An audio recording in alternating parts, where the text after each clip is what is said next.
श्री माँ शारदा, आठवां भाग। जय ठाकुर, जय माँ। ओम शिव शिव शिव।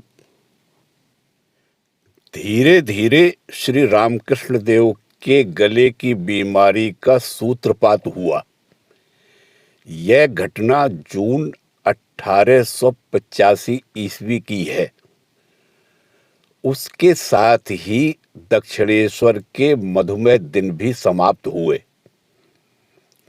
देवी मंदिर, देवी देवताओं की मूर्ति, यात्रियों का समागम, 12 महीनों के विभिन्न उत्सव, सभी कुछ थे जैसे पहले थे वैसे ही। पर उन सब में से मानो प्राण खींच लिए गए थे। सब और शून्यता का भाए भाए था। लगभग 5 वर्ष पूर्व ही श्री रामकृष्ण देव ने अपने महाप्रयाण के संबंध में श्री माँ को विभिन्न प्रकार से संकेत दिया था। वे कहते, जब मैं जिस तिस के हाथ से खाने लगूंगा, कलकत्ते में रात बिताऊंगा, भोजन का अग्रभाग दूसरे को देकर बाकी को मैं स्वयं ग्रहण करूंगा, तब जान लेना कि मेरे शरीर छोड़ने में अधिक देर नहीं है। और भी कहा था, जब तुम देखोगी कि बहुत से लोग मुझे देवता मानने लगे हैं और मेरी श्रद्धा भक्ति कर रहे हैं, तब समझ लेना कि इसके अंतर्धान का समय आ गया है।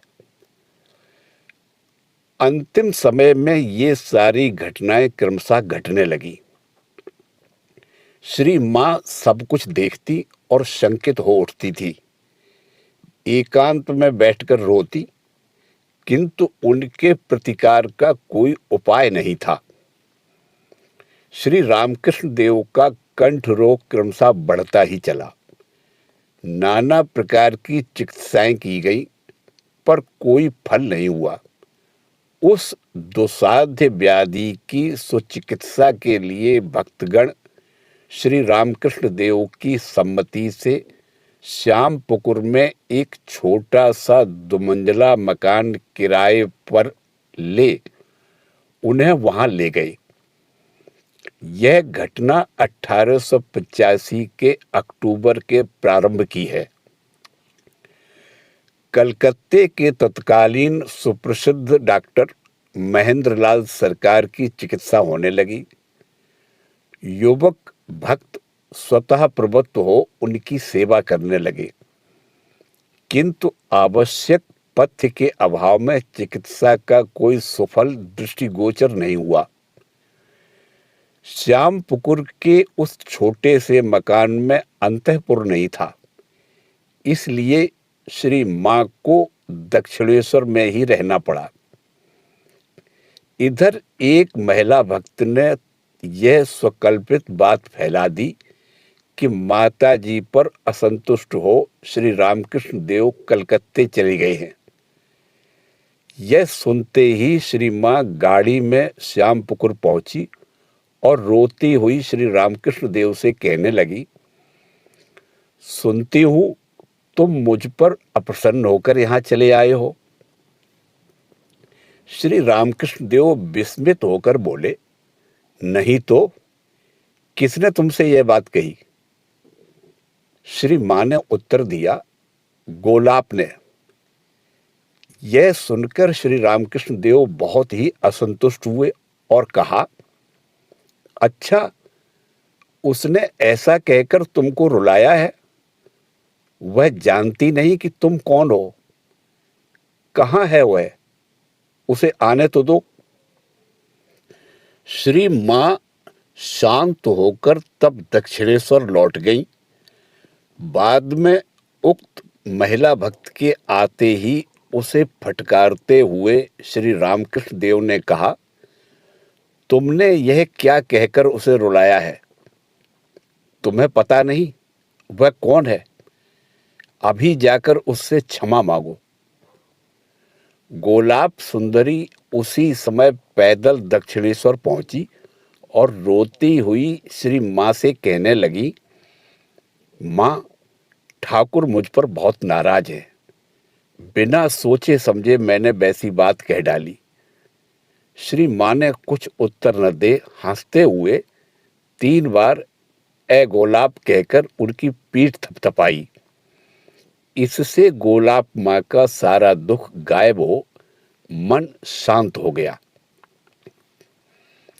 श्री रामकृष्ण देव की बीमारी को देखकर भक्तगण दक्षिणेश्वर से श्री माँ को श्यामपुकुर में लाने के बारे में विचार विमर्श करने लगे, किंतु उस मकान में कोई अंतःपुर नहीं था।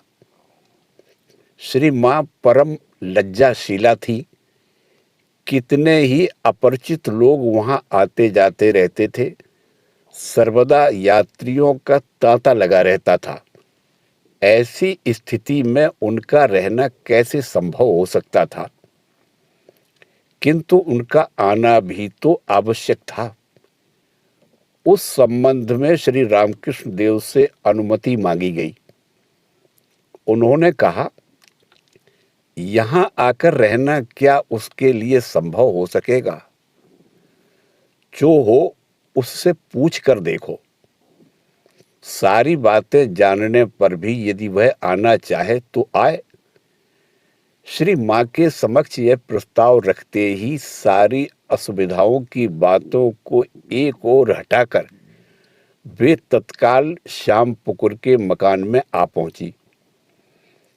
श्री रामकृष्ण देव के निमित्त वे सब कुछ सहने को प्रस्तुत थी। ठाकुर के सानिध्य में कष्ट कहाँ था? वहां तो आनंद ही आनंद था। अपनी सुख सुविधा का प्रश्न उनके मन में कभी उदित ही नहीं होता था। रामकृष्ण जीविता प्रियतम सुख नंदिता की अपनी सत्ता तो परमास्पद में पूर्ण रूप से विलीन हो चुकी थी। श्यामपुकुर में श्री माँ की कठिन साधना की बात याद आते ही मन आश्चर्यचकित हो उठता है। उस मकान में सबके लिए नहाने का एक ही स्थान था। रात में 3 बजे से पहले उठकर नहा धो लेने के बाद किस समय वे तिमंजले की छोटी सी छत पर पहुंच जाती थी, उसका किसी को कोई पता नहीं चलता था। दिन भर उस छोटी सी जगह में बैठकर श्री रामकृष्ण देव के लिए आवश्यक पथ्य आदि तैयार किया करती थी और यथा समय अन्य लोगों को हटा देने के बाद उनके समीप आकर उन्हें पथ्य आदि खिला जाती थी।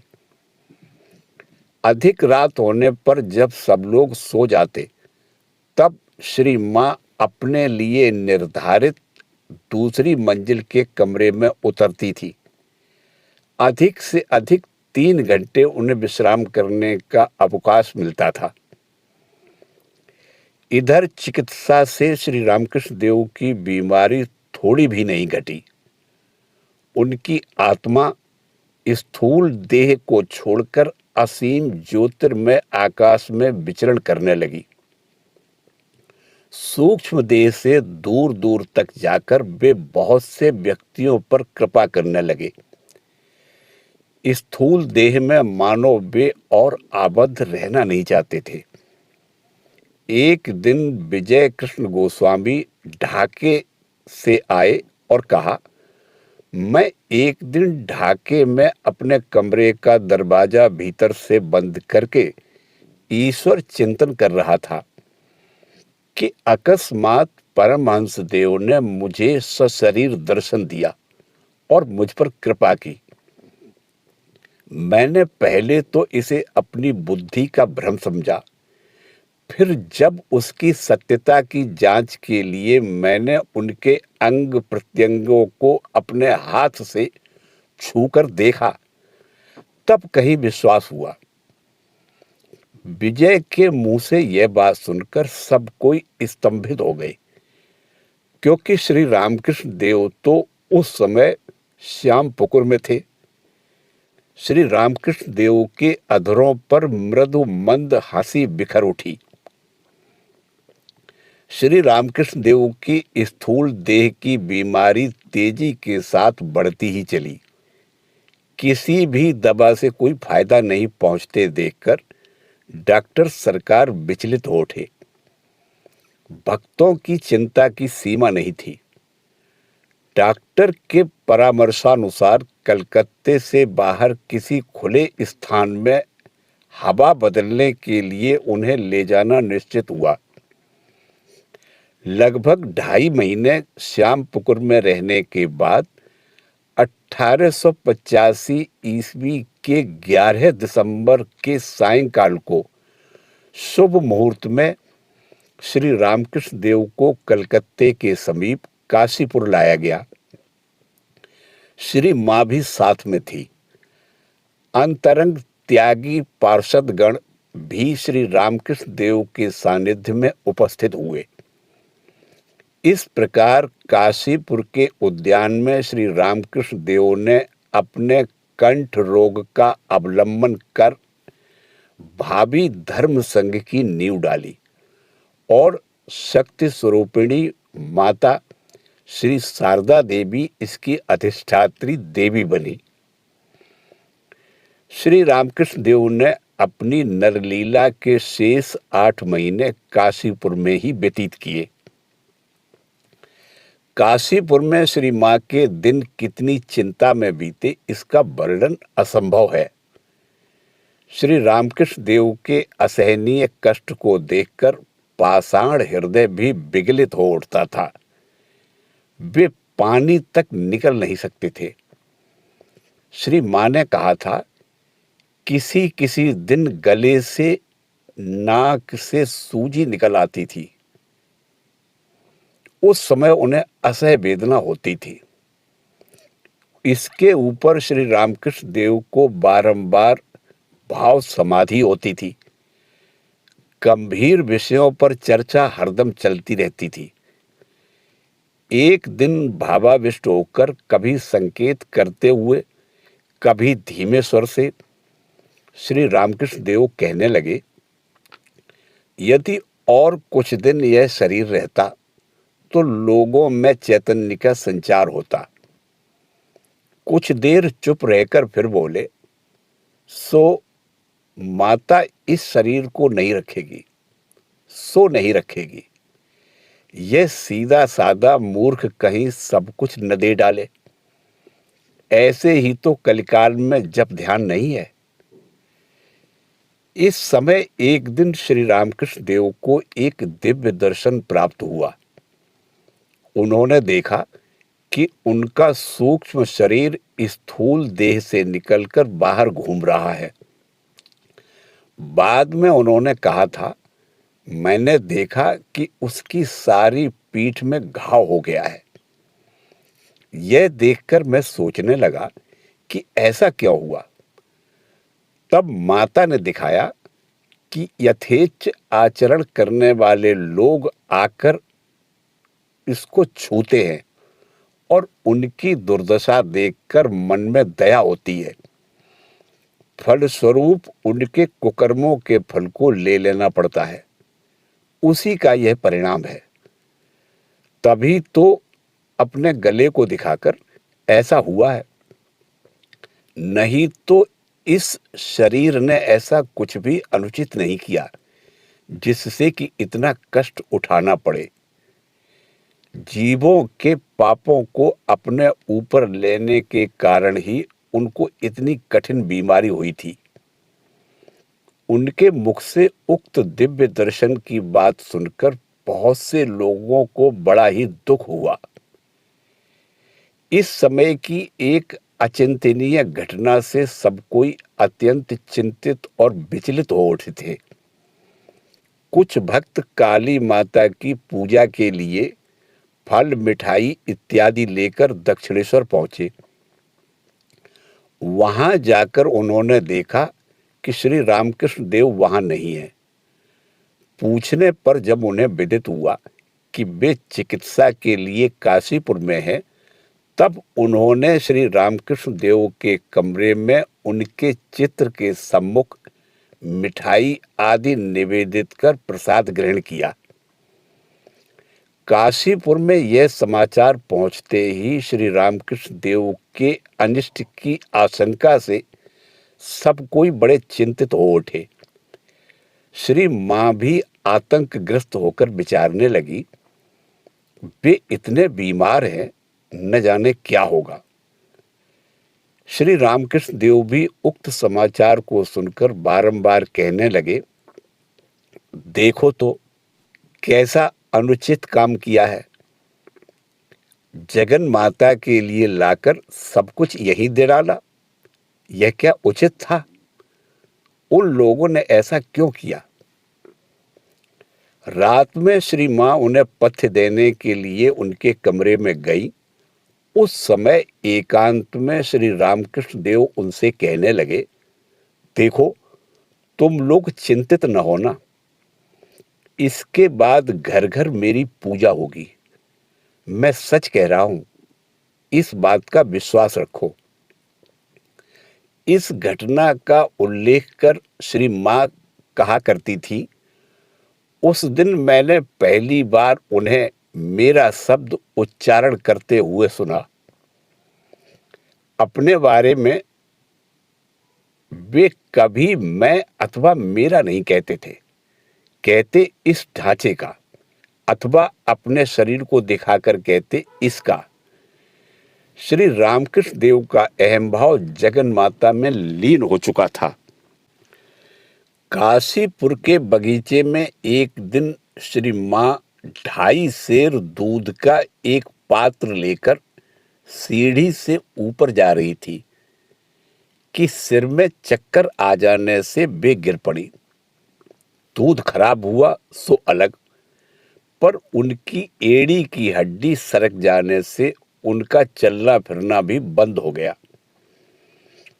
उन्हें उठाकर सहारा देते हुए किसी प्रकार उनके कमरे में ले जाया गया। पैर में असह्य वेदना होने लगी। श्री रामकृष्ण देव को भी बहुत कष्ट हुआ।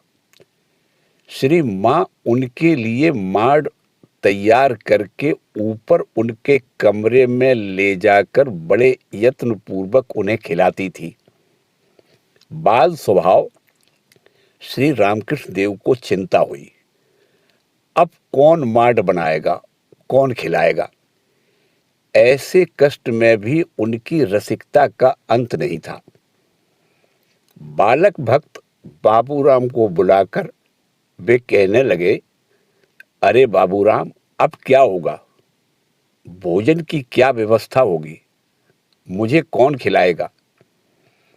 श्री मां उस समय नाक में एक बड़ी नथ पहनती थी, इसीलिए अपनी नाक दिखाकर हाथ घुमाकर संकेत करते हुए उन्होंने बाबूराम से कहा, अरे बाबूराम, ऐसी जो है उसे तू टोकरी में रखकर सिर पर उठाकर यहां ला सकता है? उनकी यह बात सुनकर बालक भक्त हंसते हंसते लोटपोट हो गए। पांव के दर्द में 3 दिन तक खाट पकड़े रहने के बाद चौथे दिन श्री मां दूसरे की सहायता से बड़े कष्ट से श्री रामकृष्ण देव का पथ्य लेकर ऊपर गई। वहां जाकर उन्होंने देखा कि श्री रामकृष्ण देव आंखें मूंदकर लेटे हुए हैं। श्री मां ने आवाज दी, उठो, अब भोजन करना है। उनके कंठ स्वर से सहसा उनकी अनमनस्कता दूर हुई। वे मानो सुदूर प्रांत से लौटकर भाव के नशे में श्री मां की ओर देखते हुए बोले, देखो, लोग अंधेरे में कीड़ों की तरह बिलबिला रहे हैं, तुम उनकी ओर देखना। मैं अबला हूं, ये कैसे हो सकता है? श्री मां की वाणी में जिज्ञासा थी। श्री रामकृष्ण देव अपनी ओर संकेत करते हुए उसी आवेश में कहने लगे, इसने किया ही क्या है? तुम्हें तो इससे बहुत अधिक करना है। श्री माँ ने उस प्रसंग को समाप्त करने के लिए कुछ जोर देकर कहा, जब होगा तब देखा जाएगा, अभी तो तुम भोजन कर लो। उनके कथन में आश्वासन का स्वर झंकृत हो उठा। श्री रामकृष्ण देव उठकर बैठे।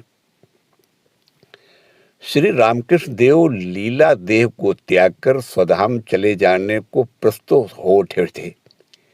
इसलिए लीला सहचरी को जीवोद्धार का कार्यभार सौंपकर वे निश्चिंत होना चाहते थे, किंतु श्री माँ अपने स्वरूप को छिपाए रखना चाहती थी। इसीलिए श्री रामकृष्ण देव का ऐसा बारंबार प्रयास तथा कहना सुनना था। अन्य एक दिन की घटना है। श्री माँ उनकी सेवा के लिए उनके कमरे में गई हुई थी। वे अत्यंत उत्सुकता के साथ उनकी ओर टकटकी बांधकर देखने लगे। अपनी ओर उन्हें इस प्रकार देखते हुए देख श्री माँ बोली, क्या कहना चाहते हो, कहो ना।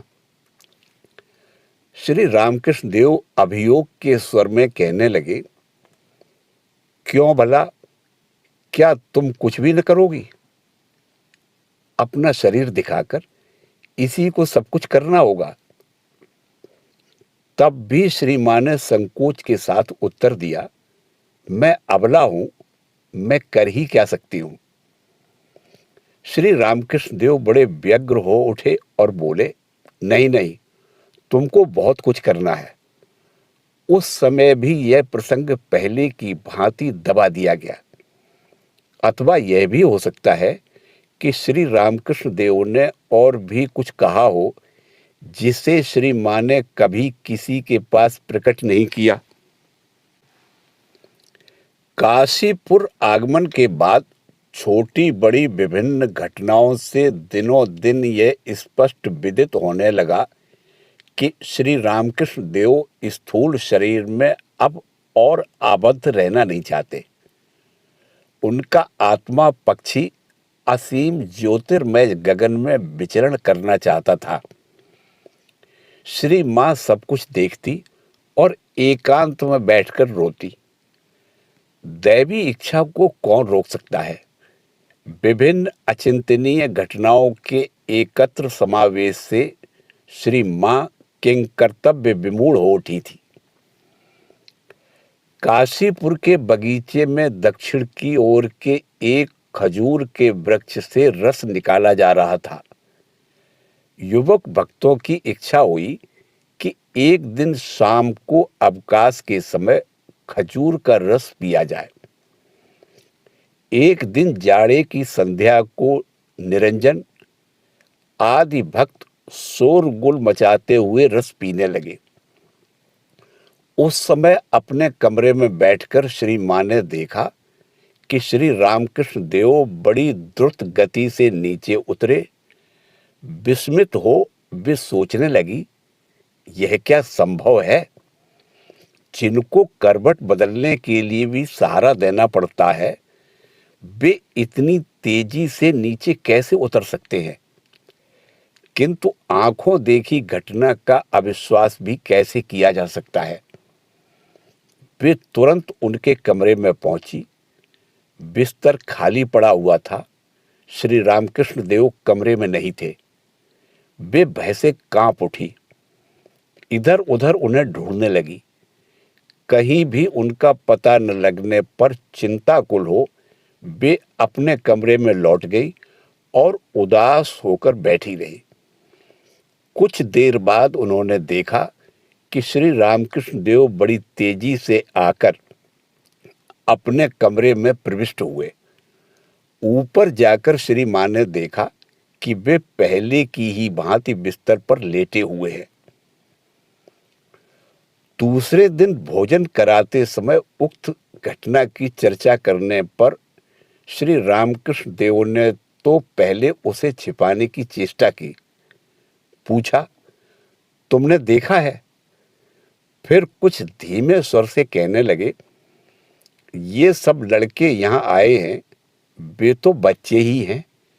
इस बगीचे के बगल में जो खजूर का पेड़ है उसका रस पीने के लिए वे आनंदित होकर जा रहे थे। मैंने देखा कि उस पेड़ के नीचे एक काला सांप है।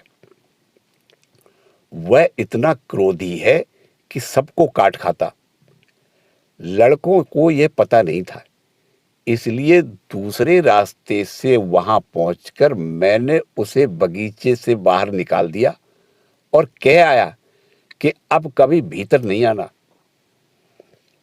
यह सुनकर श्रीमान निर्वाक हो गई। वे समझ गई कि श्री रामकृष्ण देव अब स्थूल देह में आबद्ध रहने वाले नहीं हैं। उनका हृदय वेदनातुर हो उठा। असहनीय अंतिम आघात के लिए वे प्रस्तुत होने लगी। चिकित्सा आदि से कोई फल न होता देख दैव प्रतिकार की आशा से श्री मां तारकेश्वर पहुंची। जागृत शिव मूर्ति के चरणों में प्रार्थना का प्रदीप प्रज्वलित कर वे उनकी कृपा प्राप्ति के लिए उस देव मंदिर में निर्जल उपवास करती हुई पड़ी रही।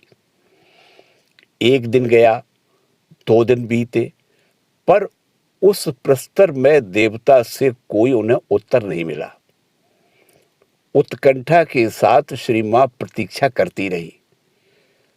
तीसरे दिन गहरी रात में मंदिर को प्रकंपित हुआ एक विकट शब्द श्री मां को सुनाई दिया। ऐसा प्रतीत हुआ मानो एक पर एक रखी हुई हंडियों में से ऊपर की हंडी को किसी ने जोर से मारकर टुकड़े टुकड़े कर दिए। श्री मां चौंक उठी और साथ ही साथ उनके मन में विचार उठा, इस संसार में कौन किसका पति है, कौन किसका अपना है, किसके लिए मैं यहाँ पर प्राण देने आई हूं। उनका अंतःकरण वैराग्यानल की निर्मल दीप्ति से उद्भासित हो उठा। उसी समय उठकर श्री मां मंदिर के पीछे की ओर उस कुंड के पास गईं, जहां शिवजी का स्नान जल आकर गिरता है, और अंधेरे में अंजलि से उसमें का जल पिया तथा अपने आंख मुंह में उसके छींटे दिए। दूसरे ही दिन तारकेश्वर से वापस चली आई। काशीपुर आते ही श्री रामकृष्ण देव ने उनसे पूछा, कहो कुछ हुआ? फिर कुछ परिहास के साथ अंगूठा दिखाते हुए बोले, कुछ भी नहीं। श्री रामकृष्ण देव ने एक दिन बहुत ही कष्ट के साथ अस्पष्ट स्वर में श्री मां से पूछा, तुम कभी स्वप्न भी देखती हो? श्री मां ने एक दिन स्वप्न में देखा था, काली माता गर्दन टेढ़ी किए हुए खड़ी हैं। उन्होंने पूछा, मां तुम इस प्रकार क्यों खड़ी हो? मां काली ने उत्तर दिया, उसके इसके कारण।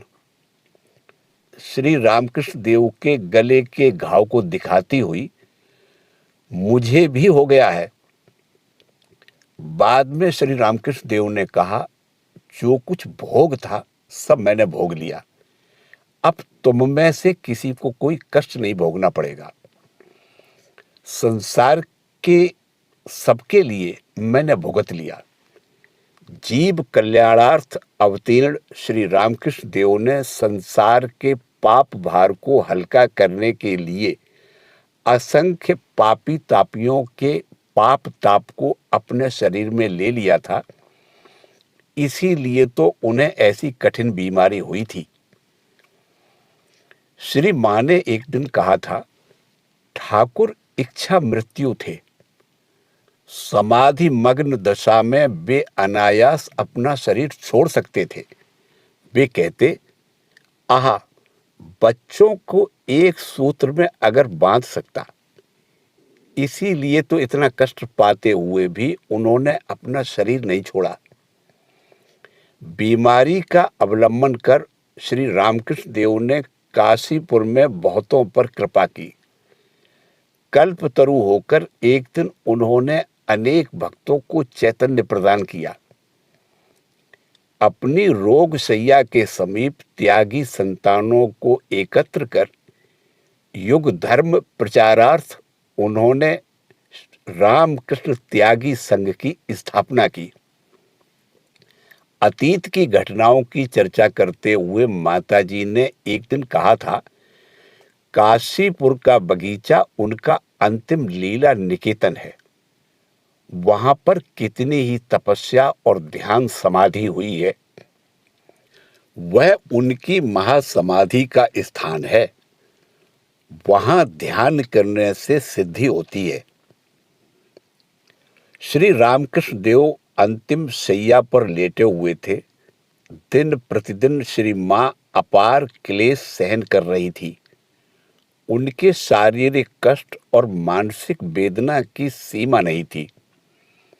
फिर भी आशान्वित हो धैर्य धारण कर वे मूर्तिमती तितिक्षा की भांति देव मंदिर स्थित स्थिर ऊर्ध्वमुखी दीप शिखा की तरह विराजमान थी।